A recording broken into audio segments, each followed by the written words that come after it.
السلام علیکم فرینڈز، کیسے ہیں آپ سب؟ امید ہے آپ سب بالکل خیر خیریت سے ہوں گے۔ بشو وائس چینل میں آپ سب کو خوش آمدید۔ آج میں آپ کے لیے ایک نئی کہانی لے کر آیا ہوں جو آپ کو بہت پسند آئے گی، جس کا نام ہے تنہائی کا حل۔ کہانی سٹارٹ کرنے سے پہلے آپ دوستوں سے گزارش ہے کہ میرے چینل کو لائک کریں اور سبسکرائب کریں اور شیئر کریں اور بیل آئیکن کو بھی پریس کرنا نہ بھولیں تاکہ آپ کو میرے نئے آنے والی ویڈیوز کا نوٹیفیکیشن بر وقت ملتا رہے۔ تو چلیں شروع کرتے ہیں۔ یورپ کے قیام کے زمانے کی بات ہے۔ میں لندن میں اپنی سہیلی کے پاس ٹھہری ہوئی تھی۔ ایک روز مجھ سے کہنے لگی کہ آؤ تمہیں جنگل کی سیر کرواتی ہوں۔ جنگل میں؟ نہ بابا، مجھے وہاں جاتے ہوئے ڈر لگتا ہے۔ ڈرنے کی بات تھوڑی ہے، میں تمہیں اپنی آنٹی سے ملواؤں گی۔ آنٹی؟ میں نے حیرت سے پوچھا۔ ہاں، وہ جنگل میں رہتی ہیں۔ تو کیا وہ اکیلی جنگل میں رہتی ہیں؟ کچھ لوگ اور بھی ہیں، مگر وہاں بہت کم گھر ہیں۔ اچھا۔ میں بے دلی سے اس کے ساتھ اپنی سہیلی کی آنٹی گریس سے ملنے کے لیے چلی گئی تھی۔ 1 گھنٹے کی ڈرائیو پر جنگل آ گیا تھا۔ ہم دونوں ایک چھوٹے سے گھر میں آنٹی گریس کو ڈھونڈنے لگی تھیں۔ وہ باورچی خانے میں چائے کا اہتمام کر رہی تھی۔ شاید انہیں ہماری آمد کی اطلاع مل چکی تھی۔ وہ خوشی خوشی باورچی خانے سے نکل کر ہم دونوں سے ملی۔ آنٹی گریس، یہ میری دوست پاکستان سے آئی ہے۔ ویلکم مائی ڈارلنگ، انہوں نے میرا منہ چومتے ہوئے کہا۔ ہم دونوں اس وقت لانگ روم میں بیٹھی تھیں۔ آنٹی گریس چائے بنا کر لے آئی تھیں، ساتھ چاکلیٹ اور بسکٹ بھی تھے۔ چائے پیتے ہوئے میں نے سارے گھر کا جائزہ لینا شروع کر دیا تھا۔ سنسان گھر، اور وہ بھی اس گھنے جنگل میں 3-4 گھروں میں سے ایک تھا۔ کچھ فاصلے پر 3-4 گھر اور بھی تھے۔ اکثر شکاری وہاں آ کر ٹھہرتے تھے۔ ان گھروں میں سوائے چوکیداروں کے اور کوئی نہیں رہتا تھا، مگر یہ بوڑھی خاتون اتنی بہادر تھی کہ وہ اکیلی اس گھر میں رہ رہی تھی۔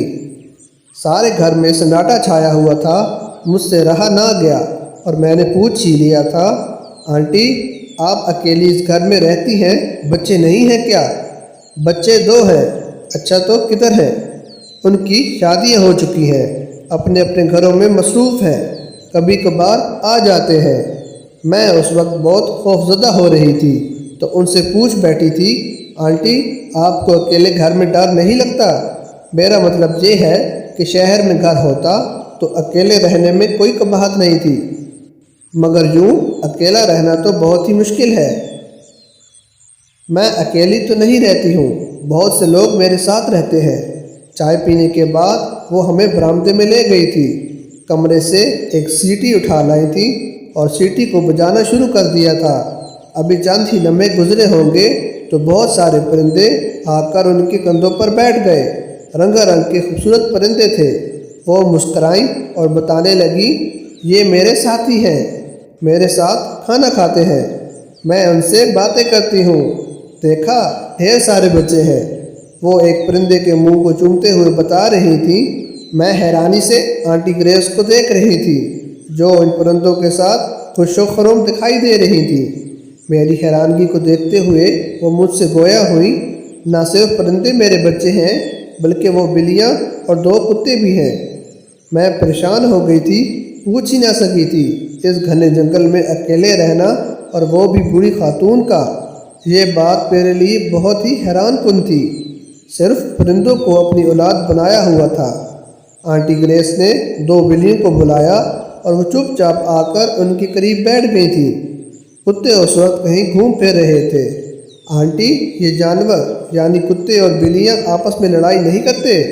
میری بات کا جواب دیتے ہوئے بتانے لگی، پہل تو ان کی لڑائیاں ہوتی تھیں، مگر میں نے ان کی تربیت کرنے میں بڑی محنت صرف کی ہے۔ اب اتنے مہذب اور منظم ہو گئے ہیں کہ جو ہی لڑنے کی کوشش کرتے ہیں تو میرا اشارہ پاتے ہی خاموشی سے اپنی اپنی جگہوں پر بیٹھ جاتے ہیں۔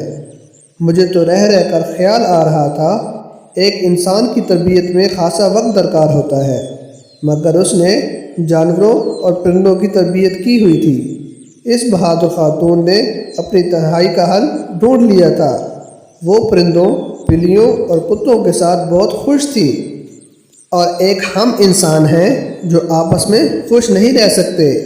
میں واپس آتے ہوئے سوچ رہی تھی کہ اس دنیا میں طرح طرح کے لوگ بستے ہیں، ایک اللہ ہی ہے جو انسانوں کو جینے کا موقع دیتا ہے۔